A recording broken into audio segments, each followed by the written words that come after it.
Welcome to The Leaders Who Care, a podcast powered by Dynamis Group. We are here to give the stage and support to those committed to create a positive and lasting impact, way beyond the profits and margins, the leaders of the world who care for others and serve a bigger purpose. Join us on the journey of creating a better, more caring world. And now to your host, Stoyan Yankov.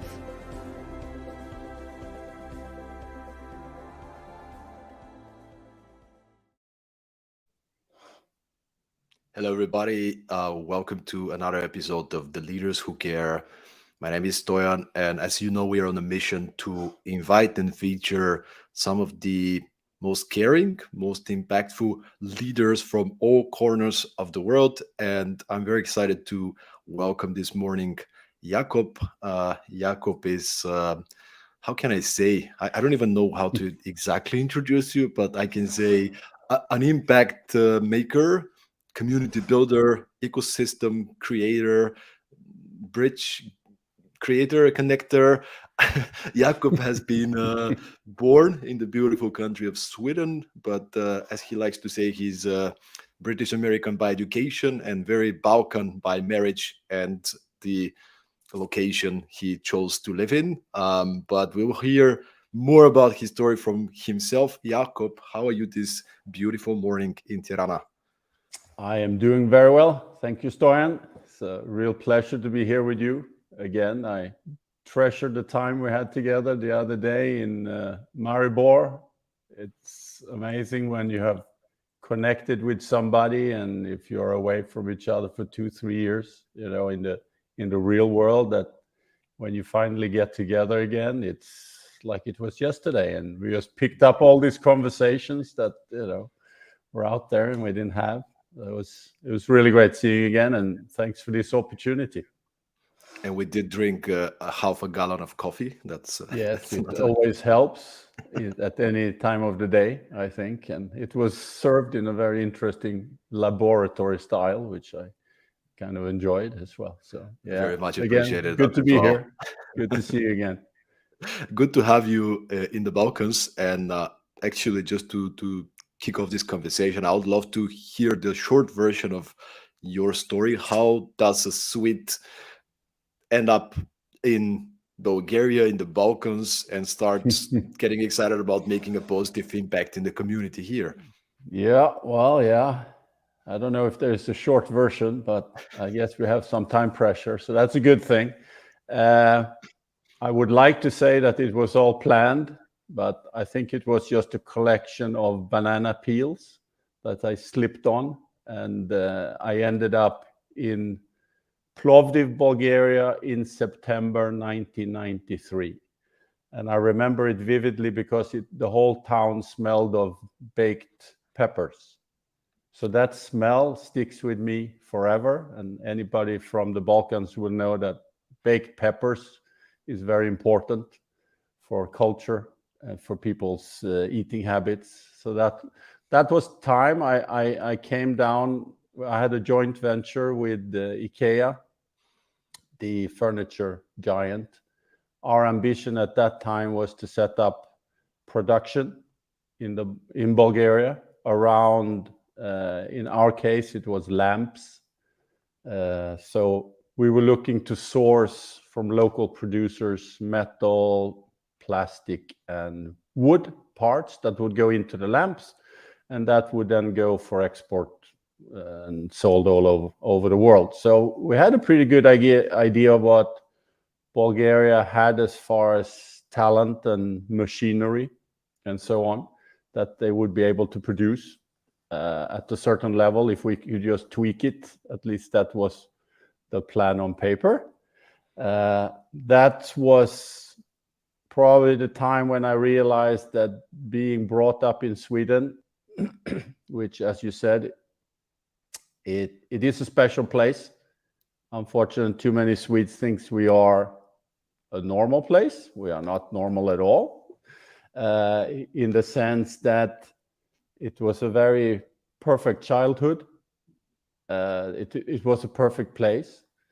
And there's a lot of non-perfect places out there in the world. And relating to these other places with Swedish eyes was, to say the least, very challenging. I did not understand anything. People might have told me things, and I thought I understood the words coming out of their mouth, but I did not, because they meant something else. And that was I would say, what made it very, very difficult, but it also made it very challenging, meaning real and fun.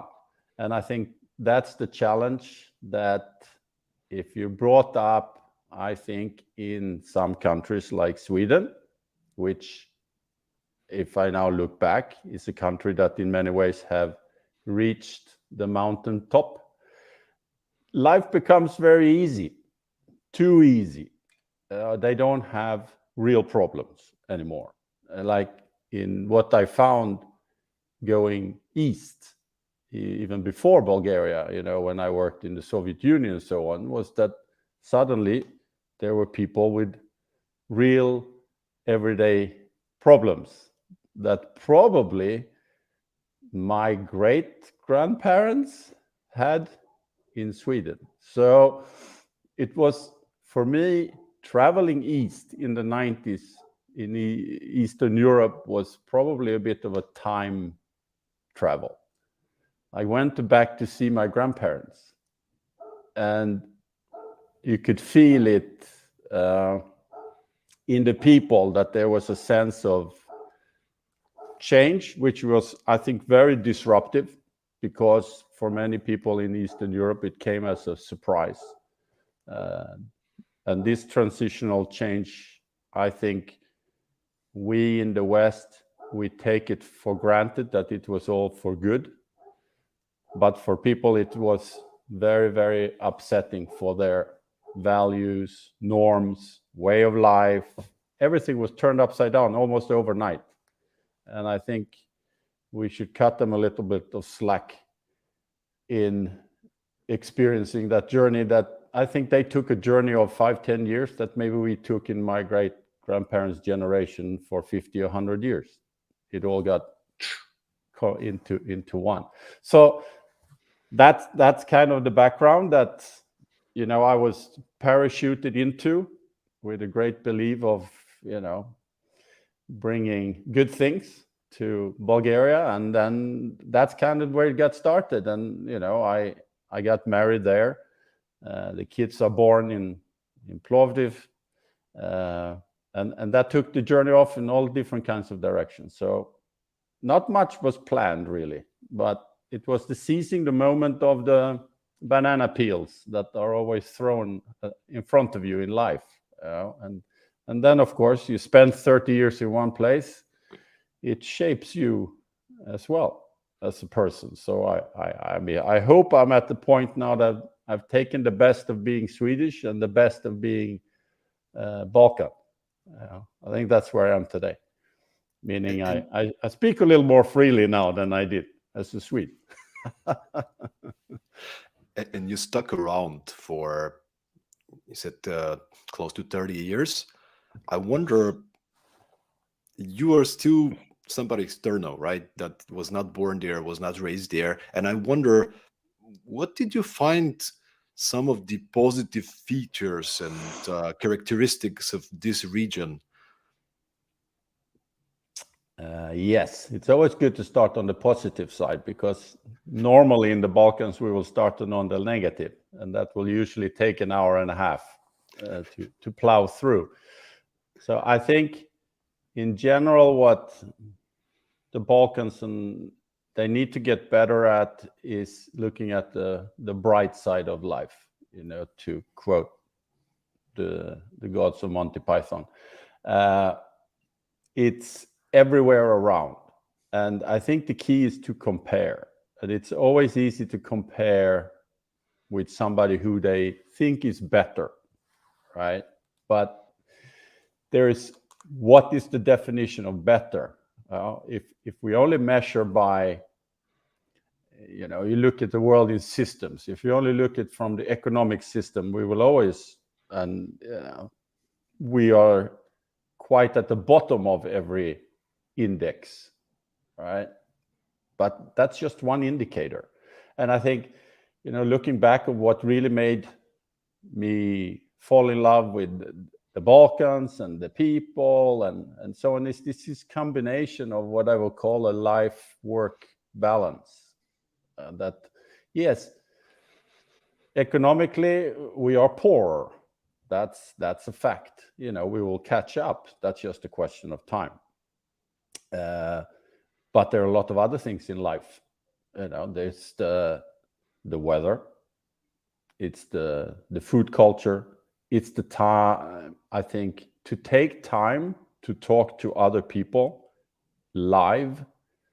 I always loved the fact that the Balkans are more direct in communication.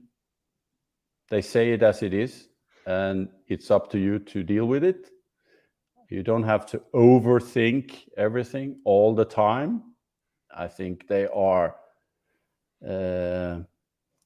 more freer in that sense of communicating, while in the West now it has become too complicated to communicate freely on topics. So and again, coming from the North, just the number of sunny days is enough to cheer you up. But if you come from a sunny place, you kind of take that for granted. So it's always good to compare, right? So I think it's a combination of factors. And then I think more than anything, I think what's attractive is to be part of a change process. That way you can see change, and it's not constant improvement. It's of course a roller coaster ride. If you transition from a very totalitarian state to a supposedly democratic state, from a planned economy to a free economy, from not speaking your mind at all to having no filters about what you can say wherever you want to say it. I mean, to be part of that journey, that's special. And I think, I'm happy that I was able to be part of it, and then make your small contributions to other people's journeys. Let's put it that way. And then in the end of the day, it's the collection of really, really good stories. Because what else do you have when you sit on the bench at an older age? It's going to be memories and stories, that of things you have done.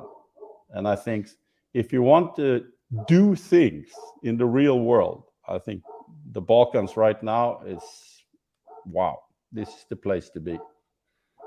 And I love there is a dog barking in the background just when you are Yes. delivering the key message about the Balkans. So I was going to have two disclaimers today. Whatever I say, it's my thought alone. I don't speak for anybody else. And the second disclaimer is my neighbor's dog. He's big, he's an idiot, but we love him nonetheless. Yeah. That sounds like a Balkan vibe.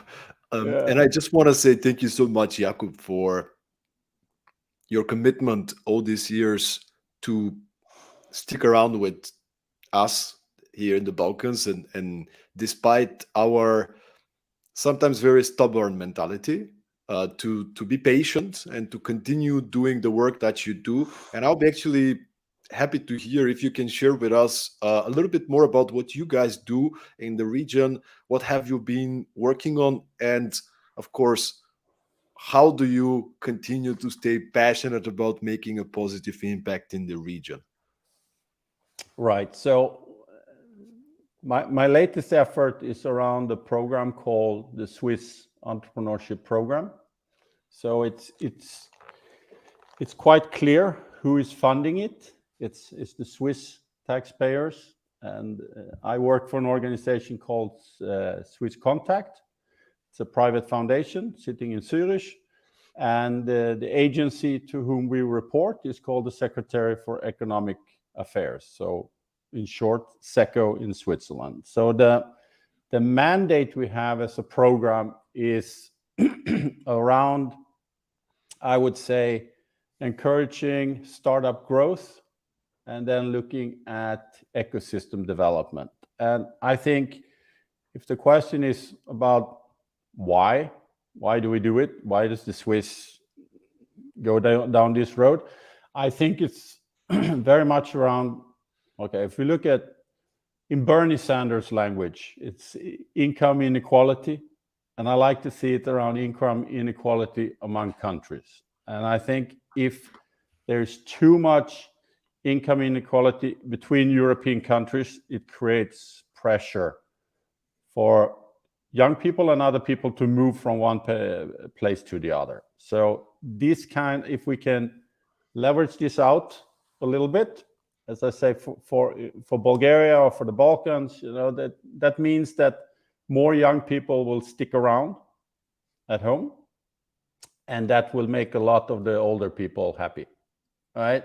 If all the young people leave the Balkans, you will have a lot of unhappy grandmothers and grandfathers around the Balkan. I think in the essence, this is for me what it's all about. It's about lifting the general sense of well-being. Now, see, well-being is different from income. It's not only about the money. It's money is part of it. No illusion about it. You can do more if you have money than if you have less money. That's just a fact. But it's not enough. It's about the healthcare system. It's education. Do we take care of the old people? Can we fix the roads? It's all a lot of other variables in that sense. I think for our program, though, is that we look at entrepreneurship as the tool to contribute to a better economic system, right? And in that way, you contribute to well-being. And I think entrepreneurship is the kryptonite. It's the one that can really disrupt the bad parts about the Balkan system. And the bad parts, we are talking about an overbelief in the state. Like the state can and will fix everything for us. And I don't blame anybody. If you've lived 2,000 years in the Byzantine Empire, after that in the Ottoman Empire, and then with the communists and some kings, all very authoritarian regimes, it's kind of the narrative have been sold a certain way. I think that leave it to the state. We'll take care of it, or whatever authority. And I think entrepreneurship and entrepreneurs is kind of what I would say the people who think about the world a little differently, and they also take action to do something about it. And so I think in general, and Sweden again is a great example. If you go back to Sweden and you ask people around the world, what do you know about Sweden? They will mention ABBA, maybe IKEA, and our amazing social welfare system, right? This is the classic. But nobody will ask, how do you fund? Not ABBA, I'm sure they're fine. IKEA is fine. We know who they get their money. But how do you finance this grand social welfare system? Well, somebody pays taxes. And who are those? Well, these are our incredible entrepreneurs. So going back in history, Sweden was built on blood, sweat, and tears of a ruthless capitalist system, that created companies like Electrolux, IKEA, Alfa Laval, Tetra Pak. I just go on and on and on. And now we have Spotify and this small company called Skype some years ago. There's this red line of very, very entrepreneurial spirit in Sweden. All right. And then what has been put on top of that is then a social contract by which the state makes sure that certain services and well-being is available to all citizens. So the Balkans need to hear both stories. And the important part is that one is the horse and one is the wagon. You can't just focus in on the wagon. The wagon is the state, but the horse is us, the citizens and the private sector, the entrepreneurs. If you don't have the horse, well, that wagon is not going to take you anywhere. It might look good, but it's not going anywhere. So I think we need to have both of this. And going back to our program, I think for me, we've spent 7 years on this now. This is very much what it is about. It's about mindset change. It's about looking at the challenges ahead a little differently, because there the startups and entrepreneurs are special in that they are disruptive. They look for new solutions. They don't just comply to whatever is, right? They want to find new ways, creativity, and so on. And I think this is very much what's needed, right? So how do we do it? Well, we are taking an approach where it has to be around the entrepreneur, nobody else, right? And the idea is that entrepreneurs need certain things to grow. One of them is money. We always know that part, but it's not the most important in most cases. The more important is, do you as an entrepreneur have access to skills, expertise, and network? Do you know enough people around the world? Because Balkan was locked out of the clubs in the history for a long time. All different clubs, we were always locked out. And now we want in. Some of them have really got far into the club, and others have. But without knowing, who to call for different topics and new challenges outside of, your town, your country, this is super important. So what we are about is kind of bringing international entrepreneurs in, either as mentors or investors or just motivators, to meet with organizations and entrepreneurs here in the Balkans. And then usually the magic happens. But our KPIs are very clear. What we need and want is Balkan entrepreneurs and companies to do well and hire more people and generate more private capital. So I see there's a difference there, public money or private money. Going back to Sweden, Sweden's was built on export. So we were taking in new money from other places, right? And that's the mentality I think that we need to get. We are very small countries in the Balkans. So we have to pick our niche, and we have to be really, really good at that. And then start, bringing in fresh money, if it's in Albania from tourism or if it's from tech and startups. So it doesn't really matter. But we need to find we can't be good at everything. That's the old state factory mentality. You're producing everything, but pretty crappy, right? Or you produce something a little tighter niche, and you do it very well. So we are funded by public money, but we are trying to make the most of the private side. And I think that's a challenge as far as development.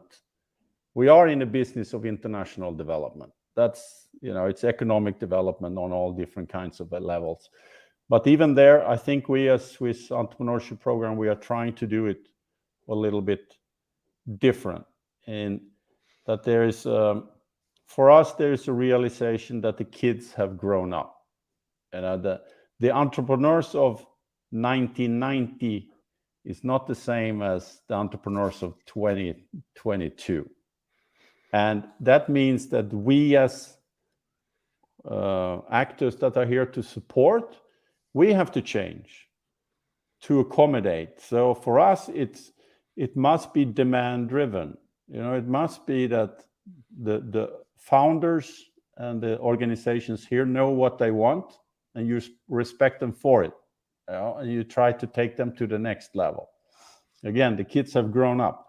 It must be an indirect approach. It means that it's not us as a foreign entity that should come in and set things up. No, you should work with people that are building their own things in their own backyard. This is their home, their nation state, their economy. They have to grow up. They have to step up. It's not our job. That's a different system. It's called colonialism, right? Now we are past that, right? But that means local actors have to step up, right? So I think, and another very important principle is that we don't subsidize anything. I think we are at the level now where there is enough wealth in the system. There's enough successful entrepreneurs in the Balkans. Sorry, your time. You have to step up. It's they that should be the leaders of the ecosystems. They should be the one funding incubators, accelerators. They should be the business angels. We will support them. We will train them. We will incentivize them. We will, connect them with equal actors around the world. But in the end of the day, if we don't have the core of entrepreneurs, we can't expect much change. Right? And I think if you look around all of the Balkans, on where is what I will call the bigger challenges. Yeah, and I find it in all the countries, and I say it's very much around how should we say, plurality. It's a lack of plurality. This is one of my favorite words. And what does that mean? And I've thought a bit about it. If you think about Bulgaria is a good example, and I will always take, for all my other Balkan friends and kids, I have to admit, I suffer from a Bulgaria syndrome in that I entered the Balkans in Bulgaria first. So I relate everything first with Bulgaria, right? So around plurality, if you look at municipalities, for example, depending on the country, the municipality have different levels of power, meaning assets. Right? In Bulgaria and Romania in particular, the municipalities are quite strong. It means they can collect some taxes, they own land and buildings, and they have the right to make deals with foreign investors, for example. In many other countries, they don't have much power, meaning they have to go and beg central government. Now, if you have powerful municipality, who are then there to satisfy the needs of the local population, you suddenly have what we'll call a power struggle between central and local. You take local power away, there is only one. And whatever happens in whichever system you are, if there is no plurality in the political system, us as individuals have very limited space to operate. All right? So what happens when you create that space? Again, I always give the example of the tourism industry in Bulgaria. So you have Sunny Beach, Albena, and those large resorts. This is now an economic powerhouse. We might like it or not, that's something else, but it's a great powerhouse. No central politician will travel to Burgas and tell these guys what to do. So what happens? Within that space, suddenly we as individuals, we have a choice. I can go work with the government, but I can go work also with the private sector in the tourism industry, for example, and have a good life. You take out that private sector, suddenly you have no choice. You have to go begging to the state, just like you had to go beg before for the Communist Party, or you had to go beg the Sultan, or you had to go beg the Byzantine Empire, right? It's a pyramid, right? And that is the one that we need to break up. And to break up the pyramid, the tool we had now is private sector. It's the entrepreneurs that can create that space. So the stronger the private sector gets, the more space it will create for critical thinking, creative thinking, because let's be honest, the other system don't like creative people. They don't like critical thinking people because they're difficult to convince around election time, right? It's better if how should we say, young people have left the country. I'm left with the grandmothers and grandparents that they can easily manipulate in the next election. So I think plurality is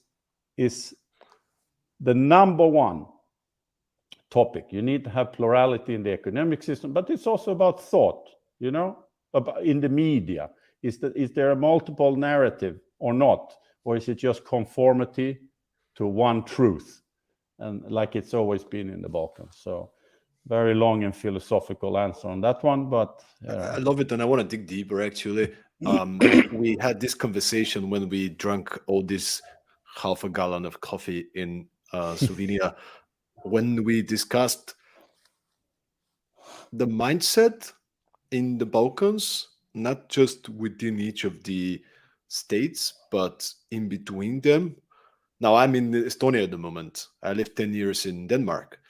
I gotta say, the sense of community, the sense of sharing, this entrepreneurial community, everybody coming up and supporting each other, mentoring, reinvesting, introductions, connections. I feel like we have a lot of work to do in this direction. And so you mentioned already, right? There's success cases when it comes to companies, entrepreneurs. There's individual, and not just individual now, many cases of great companies being built in the region. But I feel like we're missing on the community and the ecosystem quite a bit. Yeah. And I just want to hear your perspective on that, and what could we do better in order to create this mindset of sharing and community. Yeah, spot on. I think this is a challenge of culture, and culture is one that changes the slowest, right? But it's also what the clever people say, that culture eats strategy for breakfast. I think culture eats everything. Culture decides what you can expect of a society and a state and an economy. So I always looked at remember there is this video game or whatever called Minecraft. And I understood from the kids there are two modes there. I can do survival mode. It's the free one, the free version, I believe. And then you have creative mode. And I think the Balkans have been stuck in survival mode for a really, really long time. I remember when I went to Bulgaria in the 90s, people would tell me with pride that all we need is a hole in the ground, some bread, and we will survive. And that, I think, is very difficult to understand as a Swedish person. But if you have had 3,000, 5,000 years of hardship, then surviving is pretty good measure. But I always used to tell them, cool, so you are good at surviving, but I think this model will be difficult to explain to your kids. They might have other expectations. And I think survival is very good in the sense that it has prepared you for bad times. Like Balkans can take a bad day very differently than others, I think. If it's COVID or something else that comes through, it's a different approach. That's fine. But the survival mode also had a lot of cynicism in it. It's the relation between the individual and the state. And I always was puzzled by the duality of it. Like I, as an individual in the state, in the Balkans, I would always say, I hate the state. I hate everything about the state. I wish it would go away. At the same time, whenever the opportunity was there, I would brown nose the state for favors for myself. And then the rest of the time, I will try to figure out ways to cheat the state.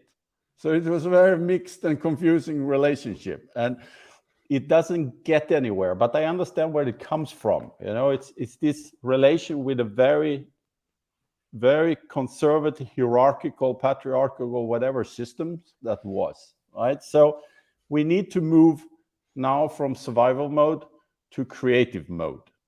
And creative mode means we have to open up a little bit.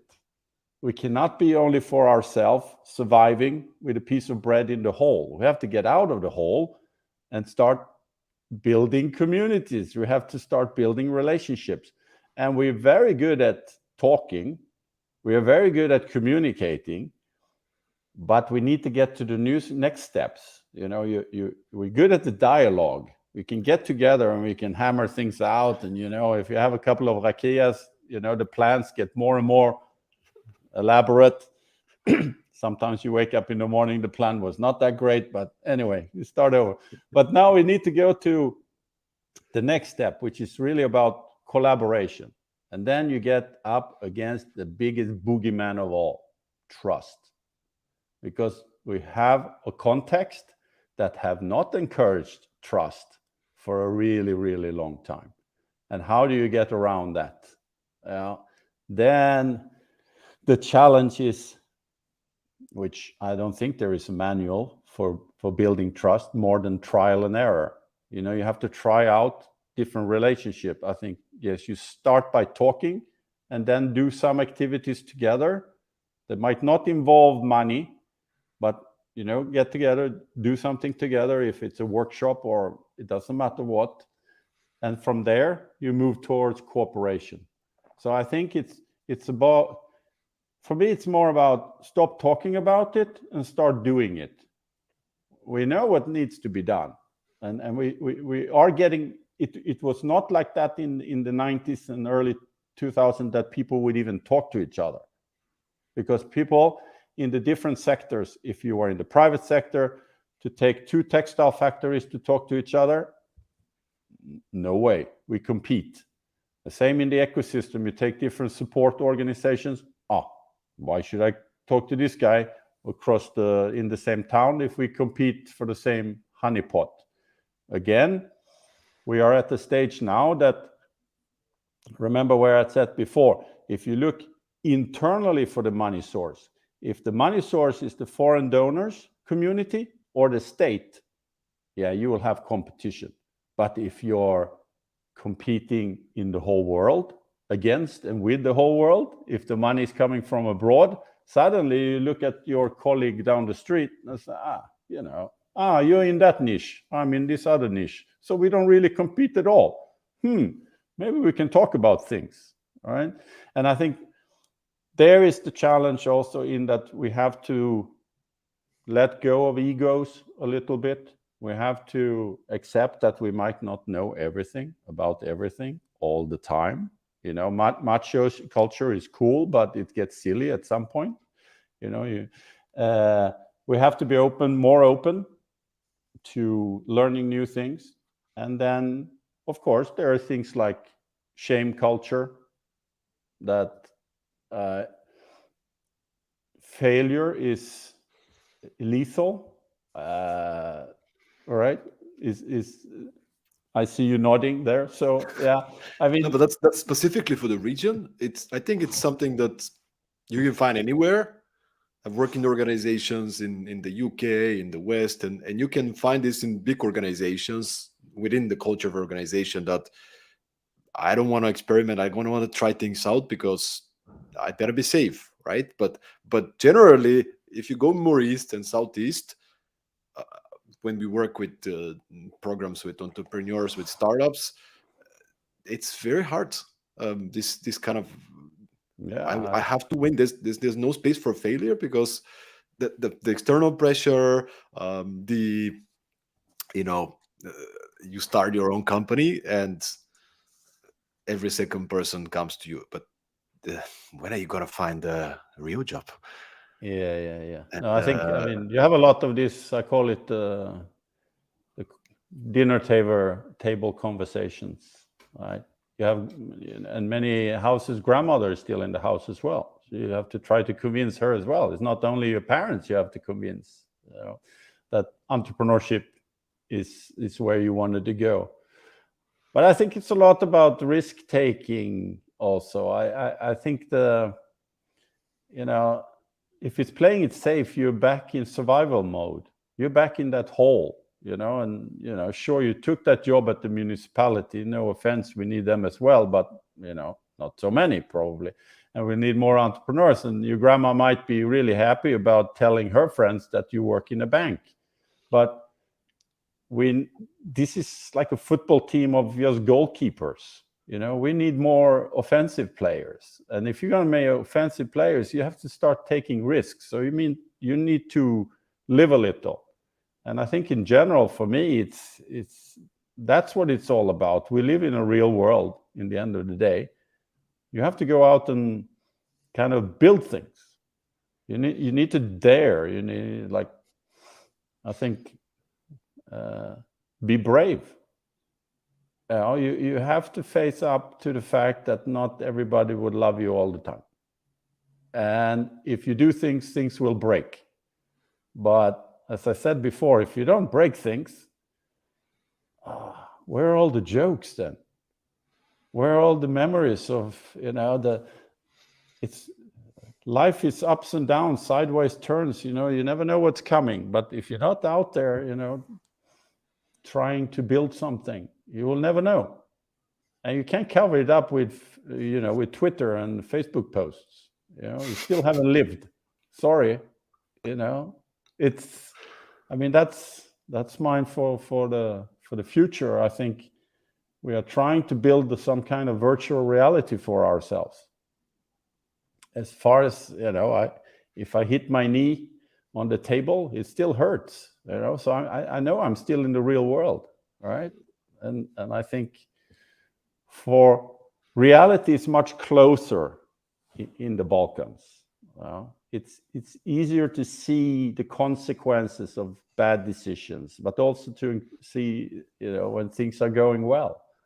So I think, and this is a topic I wanna dig into a little bit more, which is there's a lot of things going well, and I'm very happy that we see more of these success stories and the so-called new role models being built.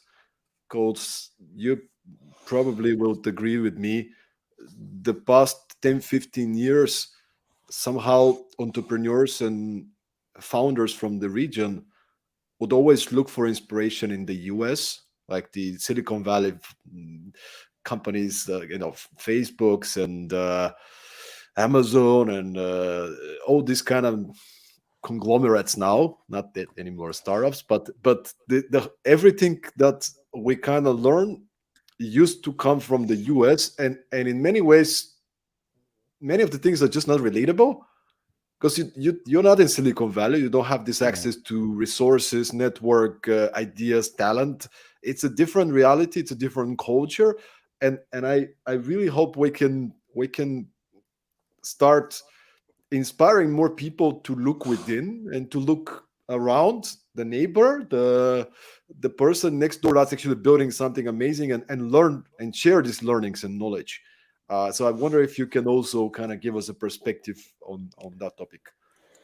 Yeah, well, as I said, I was very much educated in the US, but that was a different America. It was in the 80s. So I think if America sneezes, Europe catches a cold. We are still very much, we might feel that we are very European, we are very Swedish, we are very Bulgarian, we're very whatever in Europe, but it's incredible the power of the English language. Like we're chatting away here in our second languages, in English. That means our narrative is very much controlled by the English media, English history / American, right? I don't speak very well German, so I don't follow German, let alone France, which I don't speak. So I think we are living in an era of Americanism still, and same thing there. We have to kind of pick the good parts out of what is America, and for every good thing, for every defense of freedom and liberties, and really believe in entrepreneurship as a change agent, you can come up with 100 things that are not so great in America today. and just vacation. I mean, 2 weeks vacation, really? I mean, even if we try to, no European would say, "Oh, this seems like a really good thing. I'm going to just take 2 weeks vacation and try to impress my friends by working 16 hours per day." Okay, that's the American dream. Let them have it. But that's not the European dream. I don't think, and I think Southern Europe and Northern Europe, we can all agree on that. I think our strength is in our culture and in our history. And history for me is very close to culture. It kind of sets the tone and pace and direction and so on, and we can't ignore it. It's in us. We're hardwired with both culture and history. And again, focus on the good stuff. What makes Europe special? Just travel around Europe and look at all the happy foreigners from all over the world coming visiting, and they're all happy here. Why? Because there's something called a life-work balance. That we take our time to enjoy life a little bit. It's not only about work. Work is one dimension only. And I'm as guilty as the next person of sometimes getting too excited about work and working a bit too much. And then you have to take a step back and say, okay, slow down, take some other hours for yourself and family and other friends and good stuff, and enjoy culture, enjoy the food, enjoy the weather, and whatever that balance is for you. Sure, I mean, my American friends would say my life is in balance. Well, good for you, but don't try to export it. You can have it's culture, your culture. It's not our culture. And I give you one anecdote about this, and because I had big challenges, as I said in the beginning, in Bulgaria, and making our factory owners do what we wanted to do. And what we wanted was a good product that was good enough for the world market. Full stop. Whatever that product was, if it was skis from our friends in Chapelare, or if it was furniture, doesn't matter. And at one point I told our directors then that we have to come with a compromise if we're going to make this work. And they were like, okay, well, what's the compromise? And I said, okay, between 9 and 5 you have to become more Swedish. And that means you get to job on time, you produce this product at the right quality, we're going to send it at the right price, and we're going to have successful export. And they're like, okay, fine, we're going to do that. Well, what's your compromise? And I said, every day, Monday to Friday, after work, I will go with you in the mechana, and I'll eat 1 shopska salata, and I'll drink 2 rakias. And they're like, what kind of compromise is that? I said, for me, it's a big compromise. I'm from Sweden. We only drink on Fridays. Right? It's culture. Right?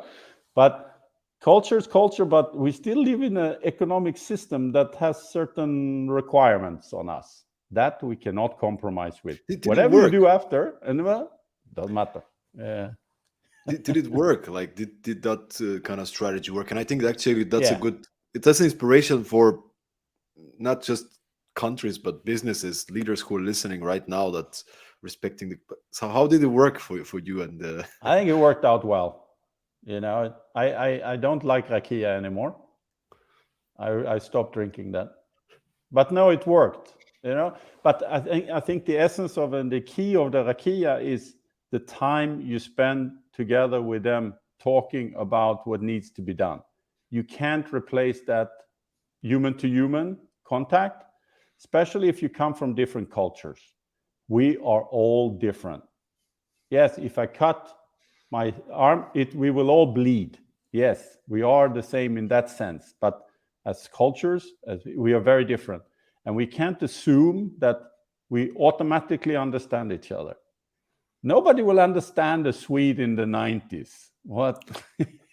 In Bulgaria, it needed a lot of explanation. It's not enough that I produced like a 100-page manual of this is what we need to do. No, they will all be like, why?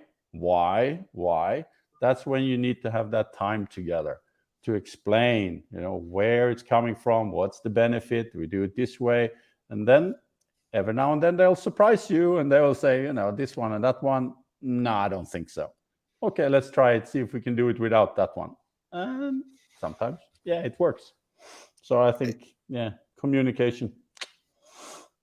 And talking about special things about the region, when you look into the entrepreneurship ecosystem, the traits of characters in the Balkans, what would you say are the 3 really strong traits, strengths, superpowers that sometimes we tend to take for granted, but these are strengths for entrepreneurs from the region that we should maybe double down on?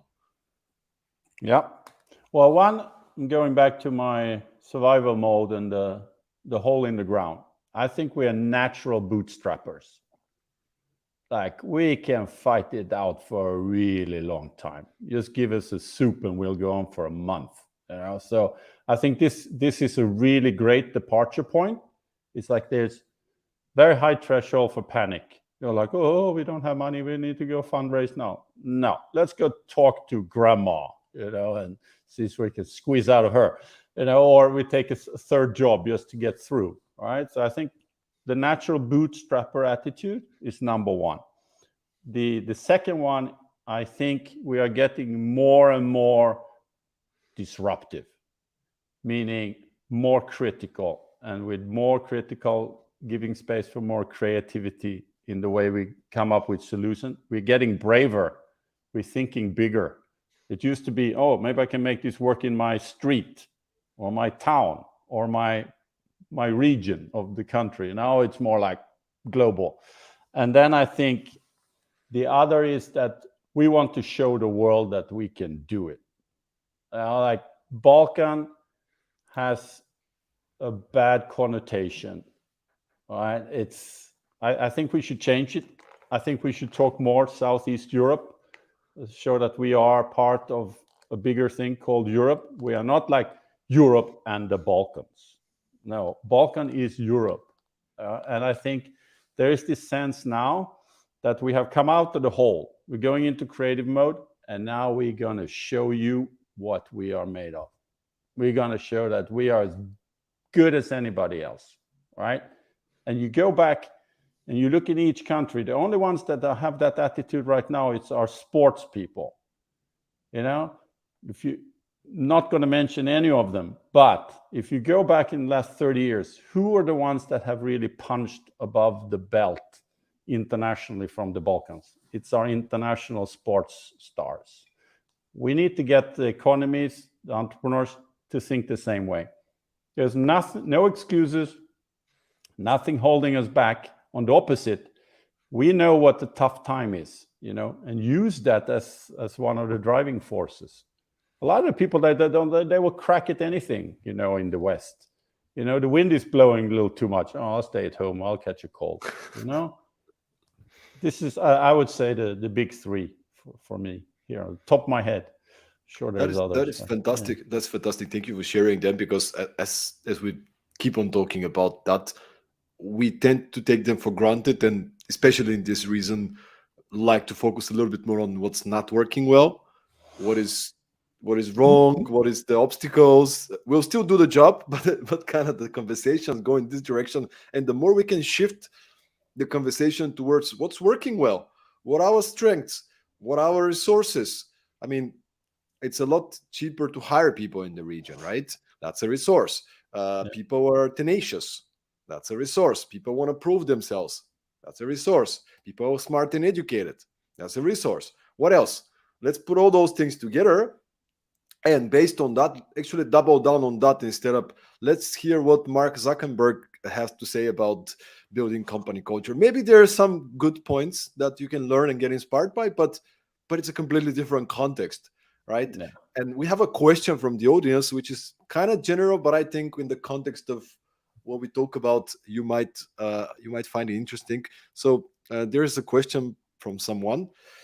Jakob, great discussion. In your mind, what are the most important skills entrepreneurs must learn? Yeah, I think top 2 or 3. I think one is,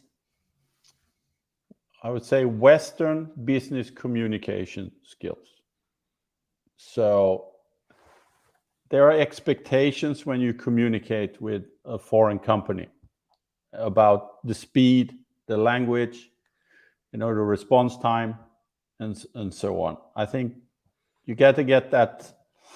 You can't be a very successful company and write very strange emails in language and meaning, super long sentences. People get lost, So I think these very basic business skills is one. Then I think the other 2 is how to make more money. So it's around sales. This seems for us to be the number 1 topics now. Any kind of sales, if it's on LinkedIn, how to use it, if it's cold calls, trade mission, onboarding, international go-to-market strategies, everything around taking the company to the next level and earn more money. So the growth part. And the third one, I think, is about how to raise money. Now I'm talking about raising private capital, not getting a grant from government or free money. And I think for these 30 years we have become too good at, how should we say, relying on free money, meaning grants coming either from government or international donor organizations. Now we have to up the game, and we have to be able to present ourselves in front of investors, be they VC funds or angels.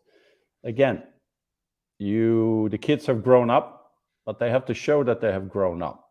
So that means they have to present themselves, the pitch, the financial documents, everything on the level of the expectations of the investor. So it's a little different than, getting away with a, entrepreneurship 101 program in rural, whatever. It's a different game now. So they need to step up. Yeah. If I can add a 4th one, just so I can contribute with one myself, that'll be humble tenacity, letting go of the ego on the one side, and not trying to always look perfect, be perfect, have every decision that you make to be the perfect decision. No, you have to be fast. You got to have a really fast speed, and you have to also be willing to admit your mistakes with your co-founders, with your team, with investors, to have the strength to be vulnerable, not from a place of a victim, from a place of a strength, but also having that in mind, to have this big and ambitious vision, to know we can do it, to keep on going, to have this tenacity while letting go of your ego. Yeah. It's a journey, I think, for every individual to get to that point. Jakob in 1990 is very different from Jakob 2022. There are certain things that come with experience and gray hairs for whoever have hair still, right? And many glasses of Franklin. And I think the other one is in general, to try to have some fun along the way. Fun is not a weakness. Humor is still a very powerful tool. Try to use it more. Balkan is full of great stories and laughs. You should use that to your advantage. Because there's stories out of reality, of gloom and bloom. It's and that combination is very powerful. Thank you so much, Jakob. So we kind of nailed 5 of those. Hopefully people find it useful. And I want to wrap up the whole conversation with one final question. There's a lot of our listeners who are executives in international companies in the West, in the US, in the UK, Western Europe. We have entrepreneurs and founders listening as well. What are the opportunities for them in the Balkan region? What do you guys do that they can get involved with specifically, but generally also what opportunities they can find in the region? Great ending. Well, as I said in the beginning, we are very much bringing entrepreneurs together. So one of our key strengths is when we can bring great entrepreneurs like Stoyan, Jakob, for example, to spend more time with our ecosystem. So we have two ways of doing that. You can either work with us as a short-term expert, or you can be an entrepreneur in residence. So if I may, you go to swissep.org, and you can look there at what we call the Entrepreneurs in Residence initiative, which is usually people come as volunteers for about a month or more. We embed them in the ecosystem. We pay for your flight, we pay for your Airbnb, and then your, how should we say, role is to try to meet up with and work with as many organizations and startup founders as possible. Share what you are good at, your passion. Many cases that have developed into individual business relationships, because as you said before, we have a pool of incredibly value for money talent.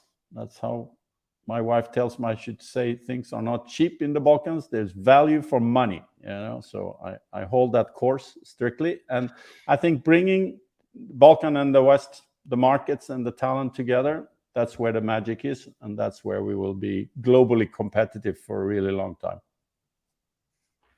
Amen. What a great way to finish this conversation. Thank you so much, Jakob, for being with us, for sharing so much depth from directly from the kitchen, so to say, from the Balkan kitchen. And for those of you who are listening now, you know where to go to check out the opportunities, perhaps become a volunteer, come for a month, or get involved in any other way with the ecosystem here. I hope you guys enjoyed this episode 79, meaning there are 78 more episodes you can listen to if you subscribe on Spotify, Apple Podcast, or any other platform. We'll keep on bringing you impactful, caring leaders. So hope you enjoyed this episode, and see you again at the next episode of The Leaders Who Care. Ciao.